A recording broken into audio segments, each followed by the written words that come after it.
AKCCയുടെ അരുവിത്തറ സമ്മേളനം അക്ഷരാർത്ഥത്തിൽ രാഷ്ട്രീയ പാർട്ടികൾക്കുള്ള വിമർശന വേദിയായി മാറി. കടുത്ത വിമർശനമാണ് സമ്മേളനത്തിൽ മെത്രാൻമാർ ഉയർത്തിയത്.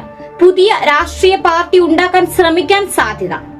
ന്യൂനപക്ഷ സ്കോളർഷിപ്പുകൾ റദ്ദാക്കിയ കേന്ദ്ര സർക്കാരിനെതിരെ ശക്തമായ ശബ്ദം ഉയരണമെന്ന് പാലാ ബിഷപ്പ് മാർ ജോസഫ് കല്ലറങ്ങാട്ട് യോഗത്തിൽ ആവശ്യപ്പെട്ടു.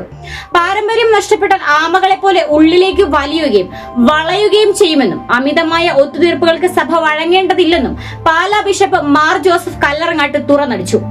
കത്തോലിക്ക കോൺഗ്രസ് 106ാം വാർഷിക സമ്മേളനം അരുവിത്തുറയിൽ ഉദ്ഘാടനം ചെയ്ത് സംസാരിക്കുകയായിരുന്നു അദ്ദേഹം. ന്യൂനപക്ഷ സ്കോളർഷിപ്പുകൾ റദ്ദാക്കിയ കേന്ദ്ര സർക്കാരിനെതിരെ ശക്തമായ ശബ്ദം ഉയരണമെന്നും ബിഷപ്പ് ആഹ്വാനം ചെയ്തു. സാമ്പത്തിക സംവരണ പരിധി സംബന്ധിച്ച് നിരവധി പഠനങ്ങൾ നടന്നിട്ടുണ്ട്.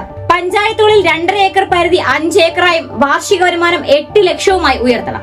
അല്ലെങ്കിൽ നിരവധി കുടുംബങ്ങൾ സാമ്പത്തികമായി പിന്നോക്കം നിൽക്കുന്നവരുടെ പട്ടികയിൽ നിന്നും പുറത്താകും. JB കോശി റിപ്പോർട്ട് അടിയന്തരമായി പുറത്തുവിടണം. നിരവധി ന്യൂനപക്ഷ സ്കോളർഷിപ്പുകൾ കേന്ദ്രം റദ്ദാക്കി. അതിനെല്ലാം എതിരായി ശക്തമായ സ്വരം ഉയരണമെന്നും ബിഷപ്പ് മാർ ജോസഫ് കല്ലറങ്ങാട്ട് പറഞ്ഞു.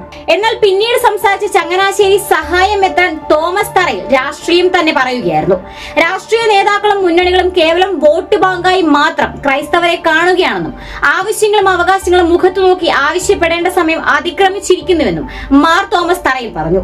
ക്രൈസ്തവ സമൂഹം നേരിടുന്ന ഒരു പ്രശ്നം പോലും ഒരു പാർട്ടിയും ഇക്കഴിഞ്ഞ തെരഞ്ഞെടുപ്പിലെ പ്രകടന പത്രികയിൽ പറഞ്ഞിട്ടില്ല. വന്യമൃഗശല്യ പ്രശ്നത്തിന് ഒരു പരിഹാരവുമില്ല. വന്യമൃഗശല്യം മൂലം ബുദ്ധിമുട്ടുന്ന ഒരു ജനതയുണ്ടെന്ന് ഓർക്കാൻ മുന്നണികൾക്കായില്ല.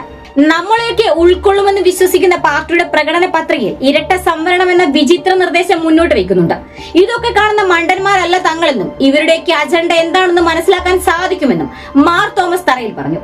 യഥാർത്ഥത്തിൽ സഭയ്ക്ക് ഒരു രാഷ്ട്രീയ പാർട്ടി ഉണ്ടാക്കുവാനുള്ള സാധ്യത തുറന്നിട്ടാണ് സമ്മേളനം അവസാനിച്ചത്.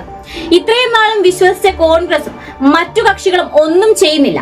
പിന്നെയും എന്തെങ്കിലും ചെയ്തത് കേരള കോൺഗ്രസ് മാത്രമാണ്. കേന്ദ്ര സർക്കാരാണെങ്കിലും BJPക്ക് സീറ്റ് ഇല്ലാത്തതിനാൽ സഭയെ പരിഗണിക്കുന്നില്ല. കമ്മ്യൂണിസ്റ്റ് പാർട്ടിയുമായി സഭയ്ക്ക് പണ്ടേ വലിയ ബന്ധമൊന്നുമില്ല.